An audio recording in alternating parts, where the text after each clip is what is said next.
Hi everyone. आप सबकी queries आ रही थी कि स्टूडेंट का name, class, date of birth, Aadhaar, section, ये सारी चीज़ें हम कैसे चेंज कर सकते हैं। ठीक है, तो ये सारी चीज़ें दो तरीके से चेंज हो सकती हैं। एक डायरेक्ट प्रोफाइल में जाके कुछ हमारे पास करेक्शन करने के ऑप्शंस हैं, कुछ नेम करेक्शन मॉड्यूल में जाके करेक्शन के ऑप्शंस हैं, और बाकी चीज़ें SO3 फॉर्म में चेंज हो रही है। तो आज इन सब के बारे में डिटेल से बात करेंगे कि कब और कौन सी चीज़ आप वहाँ चेंज कर सकते हो, बाकी कौन सी चीज़ों के लिए आपको SO3 फॉर्म की नीड पड़ेगी। ठीक है, तो डिटेल में बात करते हैं कि किस केस में आपको क्या चीज़ यूज़ करनी है। तो first of all, SO3 form आपको कहाँ से मिलेगा, मैं पहले भी वीडियो डाल चुकी हूँ और अभी भी एक बार आपको बता देती हूँ कि गूगल में जाकर आपको यूडाइस टाइप करना है, यूडाइस स्टूडेंट मॉड्यूल पर क्लिक करना है। क्लिक करने के बाद आपको डेटा कैप्चर फॉर्मेट पर क्लिक करना है, फिर वहाँ पे स्टूडेंट मॉड्यूल पर क्लिक करना है, अपना स्टेट वगैरह सेलेक्ट करके कैप्चा, पासवर्ड, अपना यूज़र नेम वगैरह सब फिल करके वहाँ से आपको ये वाला इंटरफेस मिलेगा। ठीक है, इस वाले इंटरफेस पे नॉर्मली आप क्या करते हो, ये 2024-25 पे क्लिक कर देते हो और अपने अपार मॉड्यूल में, स्टूडेंट मॉड्यूल में, अपने यूडाइस में एंटर कर जाते हो। लेकिन आपको फॉर्म चाहिए तो आपको इस मॉड्यूल में एंटर नहीं करना है। ये नीचे जो फॉर्म सेंटर वाला ऑप्शन दिया हुआ है, इस पर आपको क्लिक करना है। जब आप इस पर क्लिक करोगे, ये दो ऑप्शंस आपको दिखाई देंगे। ऊपर वाला जो ऑप्शन है वो SO2 फॉर्म क्लिक करने के लिए है, डाउनलोड करने के लिए है, और नीचे वाला जो है वो SO3 फॉर्म डाउनलोड करने के लिए है। सामने डाउनलोड के बटन्स दिए हुए हैं, आप यहाँ से SO2 फॉर्म या SO3 फॉर्म कोई सा भी डाउनलोड कर सकते हो। ठीक है, आप जब यहाँ पे क्लिक करोगे तो आपका फॉर्म डाउनलोड हो जाएगा। मैंने SO3 फॉर्म डाउनलोड कर लिया है। तो ये देखिए, इस टाइप से इसका फॉर्मेट होता है। अब देखते हैं कि किस केस में हमें नीड पड़ेगी SO3 की। ठीक है, SO2 की तो हमें नीड पड़ेगी नहीं चेंजेस के लिए, क्योंकि SO2 जो होता है वो स्टूडेंट डेटा चेंज करने के लिए नहीं होता। SO2 फॉर्म जो हमारा होता है वो स्टूडेंट्स को ऐड करने के लिए होता है।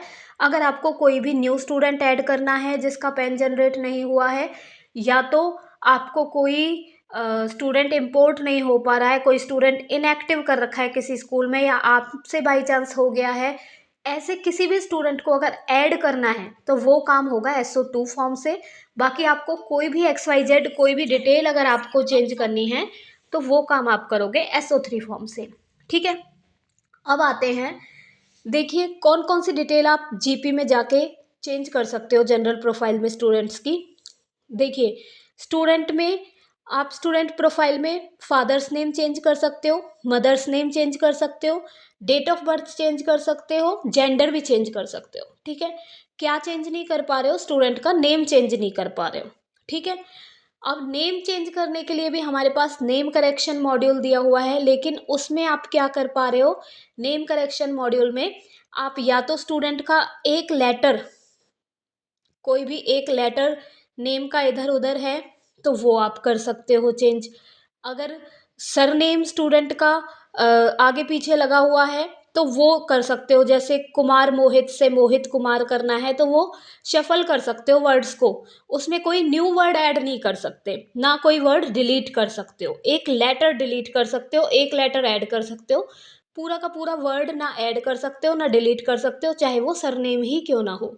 ठीक है, तो ये लिमिटेशन है वहाँ पे। तो एक आध लेटर की अगर मिस्टेक है तो नेम करेक्शन मॉड्यूल में जाके चेंज हो जा रही है। ठीक है, इसके बाद क्या आता है कि नेम करेक्शन मॉड्यूल से मान लो हमारा डेटा चेंज नहीं हो रहा है, क्योंकि एक लेटर नहीं है, हमें ज़्यादा चेंजेस करने हैं, तो उस केस में हमें SO3 फॉर्म की नीड पड़ती है।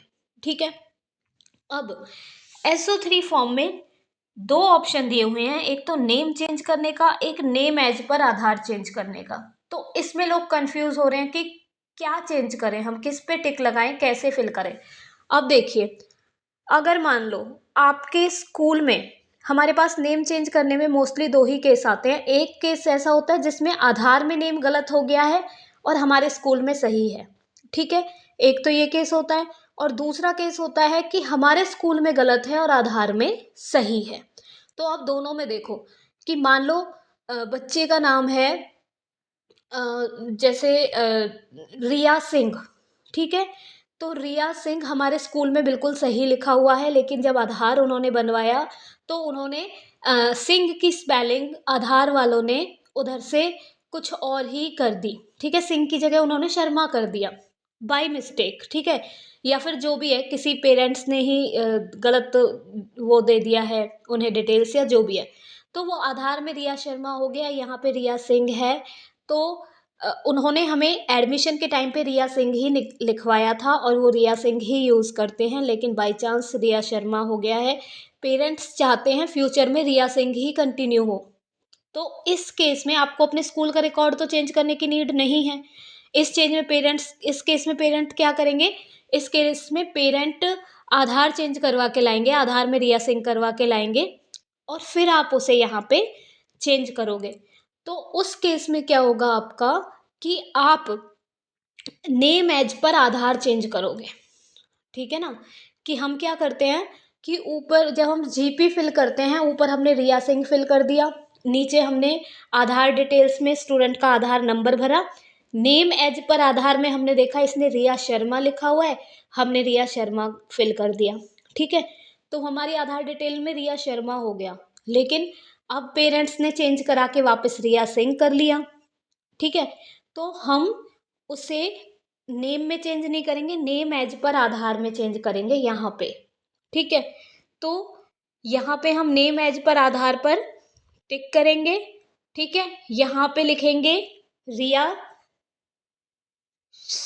जो हमारा नाम गलत वाला है, गलत वाला पहले लिखेंगे और जो हमें सही करना है वो बाद में लिखेंगे। तो यहाँ पे हम रिया शर्मा लिखेंगे और फिर यहाँ पे रिया सिंह लिखेंगे, जो कि पेरेंट्स को रखना है और जो कि हमारे भी रिकॉर्ड में है। तो ये केस होता है नेम एज पर आधार का।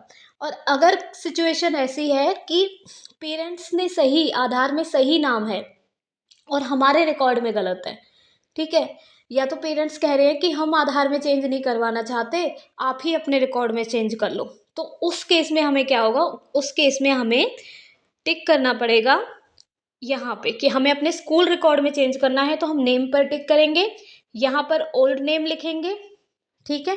मान लो बच्चे का नाम सागर है और पेरेंट्स को हमारे रिकॉर्ड में सागर है, आधार में सागर लांबा है, तो हम यहाँ पे सागर लिखेंगे, यहाँ पे जो भी उसका सागर लांबा, सागर कुमार, सागर सिंह, वो हम यहाँ पे लिख देंगे सरनेम के साथ, ठीक है। तो ये चीज़ होती है। डेट ऑफ बर्थ और जेंडर वगैरह ये सभी ऐसे होते हैं कि आप टिक, जो भी चीज़ मान लो डेट ऑफ बर्थ चेंज करनी है स्टूडेंट की, डेट ऑफ बर्थ पे टिक करो, ओल्ड वाली जो रॉन्ग वाली है वो यहाँ पे लिखो, जो न्यू वाली आपको अपडेट करानी है वो यहाँ पे लिखो, ठीक है। अब एक केस क्या होता है, फ्रीज हो जाती है डेट ऑफ बर्थ, ठीक है। जैसे हम प्रोफाइल से किस स्टूडेंट की, आप देखते हो कुछ स्टूडेंट की डेट ऑफ बर्थ वगैरह तो प्रोफाइल में चेंज हो रही है, कुछ पे आप क्लिक करते हो लेकिन वो फ्रीज हो रखी है, उस पर चेंज हो ही नहीं रहा है। ये क्या प्रॉब्लम है, ये देखो, जब आप लिस्ट ऑफ स्टूडेंट में जाके देखोगे कि जिन स्टूडेंट का आधार वेरीफाई हो गया है उसकी ये डिटेल्स जो हैं वो फ्रीज हो जाती हैं, means date of birth, gender और ये दोनों फ्रीज हो जाएंगे। उसके फादर्स नेम, मदर्स नेम आप कभी भी चेंज कर सकते हो, इसीलिए इसमें भी उसका ऑप्शन नहीं दिया हुआ है, क्योंकि वो तो आप फ्री हो चेंज करने के लिए, उसका कोई इश्यू ही नहीं है, कभी भी चेंज कर लो। लेकिन आप क्या चेंज नहीं कर पाओगे, आधार अगर वेरीफाई हो गया, लिस्ट ऑफ स्टूडेंट में जाके देखोगे आधार अगर वैलिडेट हो गया है तो उस स्टूडेंट की जेंडर और डेट ऑफ बर्थ फ्रीज हो जाएगी, फिर वो चेंज नहीं हो पाएगी, फिर उसे आप यहाँ से चेंज करोगे SO3 फॉर्म से, ठीक है। तो ये आपको क्लियर हो गया कि किन बच्चों की चेंज हो रही है और किन बच्चों की चेंज नहीं हो रही है। जिनका आधार वैलिडेट हो गया उनकी चेंज नहीं होगी, जिनका आधार वैलिडेट नहीं हुआ है उनकी आप किसी भी टाइम चेंज कर सकते हो, ठीक है। अगर आप स्कूल रिकॉर्ड में चेंज कर रहे हो तो आप नेम पे टिक लगाओगे, अगर आप आधार वाला चेंज कर रहे हो तो आप नेम एज पर आधार को चेंज करोगे, ठीक है। ये आपका हो गया क्लियर। तो यहाँ से आप सारी डिटेल्स, क्लास एंड सेक्शन, अब देखिए क्लास एंड सेक्शन को हम चेंज कब कर सकते हैं डायरेक्ट प्रोफाइल से, जब मान लो स्टूडेंट हमारा सेकंड में है, ठीक है, लास्ट ईयर वो फर्स्ट में था, अभी वो सेकंड में आया है और हमें उसे फर्स्ट से थर्ड में करना है। तो देखो फर्स्ट से थर्ड में करने के लिए, या फिर लास्ट ईयर फर्स्ट में था अभी वो सेकंड में आना था, लेकिन परफॉर्मेंस की वजह से या XYZ रीजन की वजह से हमें उसे फर्स्ट से वापस UKG में करना है, ठीक है। तो उस केस में हमें SO3 फॉर्म की नीड पड़ती है, ठीक है। उस केस में हम यहाँ पे टिक लगाएंगे, यहाँ पे लिखेंगे कि अभी वो फ़िलहाल सेकंड में है और हमें उसे यूकेजी में करना है। तो इस टाइप से अगर हमें बहुत मतलब एक क्लास से ज़्यादा में जंप कराना हो, एक क्लास से ज़्यादा में बैक कराना हो, तो उस केस में हमें यहाँ पे नीड होगी इसकी। या तो बाई मिस्टेक कभी ऐसे होता है कि कुछ मेरे पास मैसेज आ रहे थे कि हमारे सेकंड के स्टूडेंट बाई मिस्टेक फोर्थ में हो गए हैं, तो क्या करें? तो उसके लिए भी यही सॉल्यूशन है। ठीक है, तो ये सारी चीज़ें आप कर लोगे। दूसरा, प्रोफाइल डायरेक्ट प्रोग्रेशन मॉड्यूल से आप किस किस स्टूडेंट की क्लासेस चेंज कर सकते हो, सेक्शन चेंज कर सकते हो। देखो, आपको ओपन करना है प्रोग्रेशन मॉड्यूल। प्रोग्रेशन मॉड्यूल में जहाँ पे हमने रिजल्ट अपडेट किया था स्टूडेंट का, स्टूडेंट को प्रमोट किया था, ठीक है, वहाँ पे हमारे पास क्या ऑप्शन है कि मान लो हमने किसी बच्चे को फर्स्ट से सेकंड में किया था, उसे पास्ड एंड प्रमोटेड दिखा के, अगर हमें वापस उसे फर्स्ट में करना है तो हम उसे रिपीटर दिखा देंगे, वो फर्स्ट में हो जाएगा।